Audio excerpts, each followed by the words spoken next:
Today, I'll show you exactly how to find and export your complete trading history in just a few simple steps.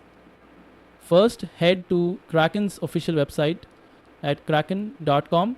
Always double check you're on the real side to keep your account secure. Log in using your credentials, and if you've forgotten your password, use the recovery options available. Once you're in, you land on your account dashboard, your command center for all things Kraken. On the left side menu, look for the profile icon, that little avatar at the top, and click it to reveal your account options.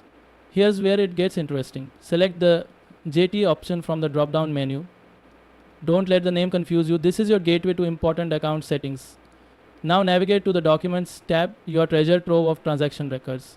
In this section, you will find your complete trading history displayed in chronological order. This isn't just useful for tracking, it's essential for maintaining transparent records of all your crypto activities.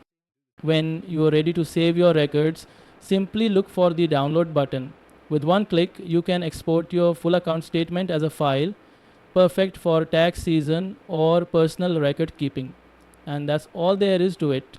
Now you can easily access and export your Kraken transaction history whenever you need it.